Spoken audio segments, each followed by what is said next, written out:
I wish I was a lizard in the spring. I wish I was a lizard in the spring. If I was a lizard in the spring, I could hear those waters sing. I wish I was a lizard in the spring.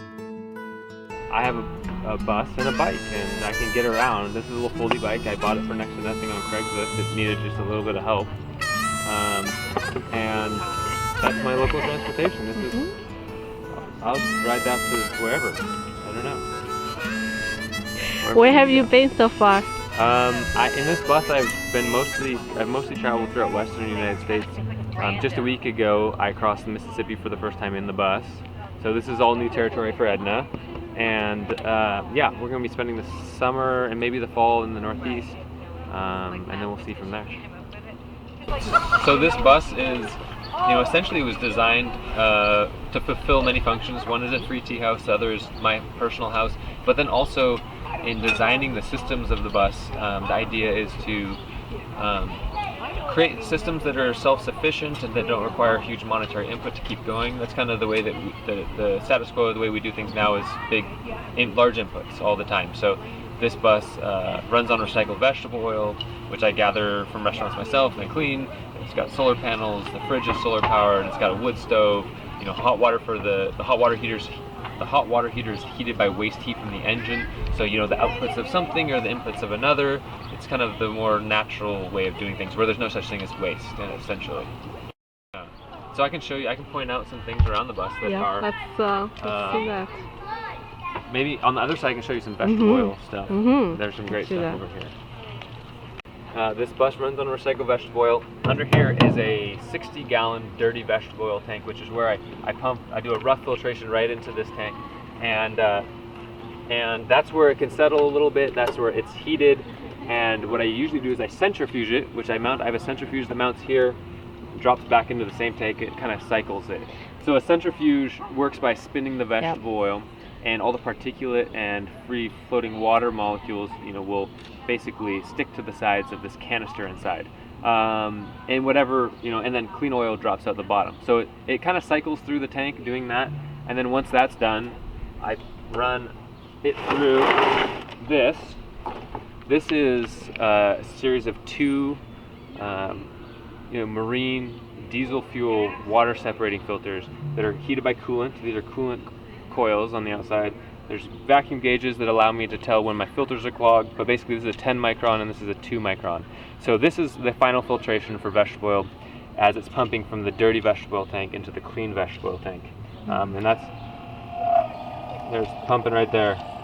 But it's cold, so it won't pump very good. But it's all heated, right? So I just run the bus. There's coolant flowing through here. There's coolant flowing into the dirty vegetable tank. There's a 25-foot stainless steel coolant coil inside of it. There's a fuel line inside of a coolant hose. So this is all hot, and it's all getting heated by the engine to help it flow for centrifuging, for filtering it. And then it goes to the other side into the clean tank, and then from there I can run it in my engine. Last 8 months, I took 8 months to drive across the country, and 90% of that driving was on waste vegetable oil. At least highway driving. Around cities, I tend to burn mostly biodiesel, and maybe about 5% of the time I put a petroleum diesel in here, which, yeah. So I always ask for permission to gather vegetable oil because you really want to know what kind of vegetable oil you're putting in. You don't necessarily want to use hydrogenated vegetable oil or things that are heavy. Yeah, so essentially, a lot of restaurants have grease dumpsters, and a lot of restaurants are under contract and they can't give you their vegetable oil. But some will anyways. So you have a pump to dip into the grease dump.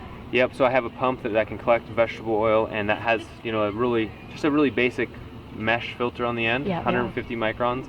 Or if I get them in the 4.5-gallon jugs that vegetable oil come in, I have a funnel that hangs here with a mesh screen, and I can dump it in and it goes in here. So I've got a couple different ways I can gather oil, either pumping or pouring. And where do you get the kit? I made it. I mean, these are like components you can buy, but this is something that I set up. This is a fun little cubby too. This is for powering the this is for the centrifuge. Basically, hot vegetable oil comes in here. There's a temperature probe, so I can see how hot it is. That's up on the dash, and then the hot oil goes out here to a line that goes to the centrifuge. There's a pressure relief valve, there's a pressure gauge, and then this is a bleed off valve, so this helps me control what the pressure is to the centrifuge. So this is just kind of like a little fun setup. And then that stainless steel behind it, that's the vegetable oil tank right there. How many gallons? This is a 60-gallon dirty vegetable oil tank, and then I have a 30-gallon clean vegetable oil tank on the other side.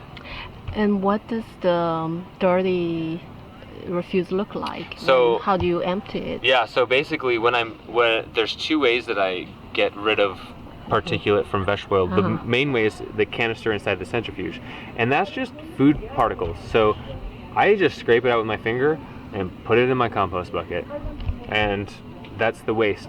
So occasionally you've got like the dregs from the bottom of a vegetable oil container or anything. I'll let those settle out more, and I actually I have lanterns that were out last night that run on recycled vegetable oil. So I use any of the dregs and anything like that I can't use, or just slop, kind of the sloppy bottoms to run lanterns and stuff like that. And then otherwise, it's all, there's no harsh chemicals. It's it's old food. It's beautiful work because you retrofit this into the bus. Body and everything is all detailed. And I just put this one in. This was a brand new one. This one I put in a while ago, but I just reconfigured this. This used to have the centrifuge pump mounted to it, but I added a second filter because it's just much more effective. But deep underneath, there's lots of things. There's a high pressure pump to run the centrifuge. There's a heat exchanger. There's fuel lines inside coolant hoses, and there's lots of things under this bus. Every space under this bus is filled. You should build this for people. I know. Well, or write a book. I am. So actually, I'm in the process right now of writing the T-Bus Factory Service Manual, which is a design. It's all the systems design work. So it's drawings and diagrams of the waste vegetable oil system. What's the flow of the vegetable oil? What are the components? What's the coolant flow? I've got coolant. I'm locked out of my own bus.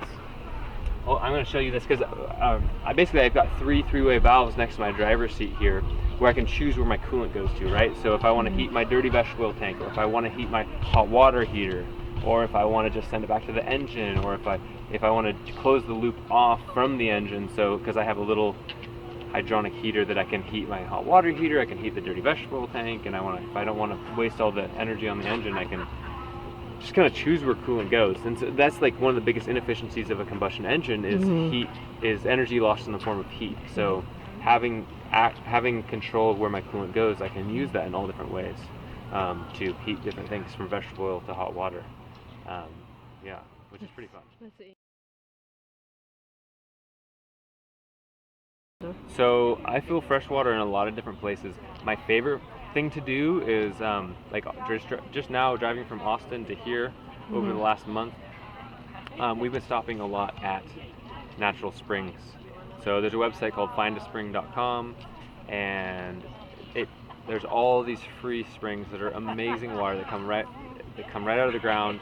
Some of it has been underground for hundreds of years. So I'll collect spring water into here. That's my number one. But otherwise, I'll fill it from hoses, people's houses or whatever. I have a water filter on board, so which takes care of a lot of things. Doesn't always take care of taste, but definitely makes things better. But I have a 42-gallon freshwater capacity and a 35-gallon gray water capacity, which is great. I have to do that for having a T-bus. I have to have lots of water. Yeah, it's a requirement.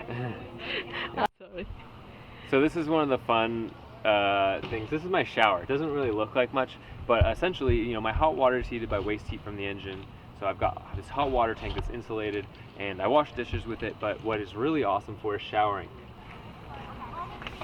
And can you hand me the faucet?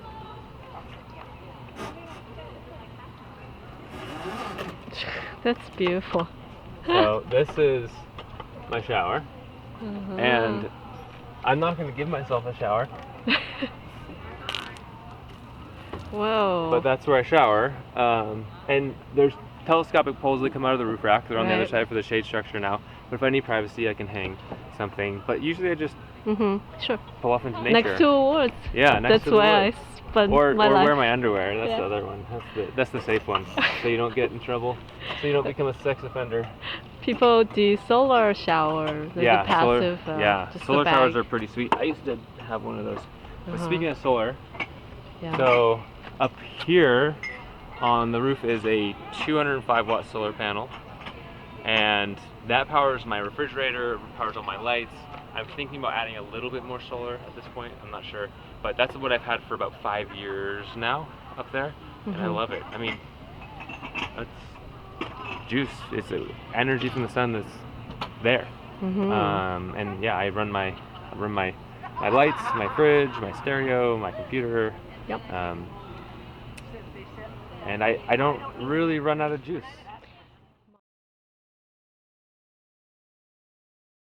My name is Giuseppe, and this is Edna Lu, the free tea bus. This is a mobile free tea house. And the story of the tea bus. The tea bus is really started as personally for a cure for loneliness for me. I was wanting to have genuine human interactions, and I found that making tea for free, or basically offering people some kind of non-monetary interaction, allowed the situation to be more genuine and allowed for myself and others to connect in ways that are more deep than when you're kind of guarded by financial exchange. Yeah. Where we kind of have to guard ourselves and maximize profit. Yeah. So the tea bus has grown kind of from my own desire to have genuine human interactions and into a place really where all kinds of people, strangers, meet and can exchange without money being involved. New gift economy. Yeah, gift economy, right? So we're trained that humans are innately greedy and that we need to maximize profit at every turn and angle. And that didn't resonate with me, and I found that when I offered something for free and stopped trying to maximize profit, that my interactions were much more genuine. Yeah. So really, whether it's money or barter, one-for-one interactions don't really cultivate a bond between people, because it's just like our interaction ends here. I give you this, you give me that, it's done. Whereas if you give open-endedly to people, it creates a bond that's open-ended and really is lasting. And those kinds of open-ended sharing, forms of sharing with each other creates, I always think of it as like threads between people, and those threads like weave the fabric of resilience into a community or a planet, or however you want to see it. I wish I was a trout in the creek. I wish I was a trout in the creek. If I was a trout in the creek, clear water I would seek. I wish I was a trout in the creek. I wish I was a hawk in the sky. I wish I was a hawk in the sky. If I was a hawk in the sky, I would never wonder why. I wish I was a hawk in the sky.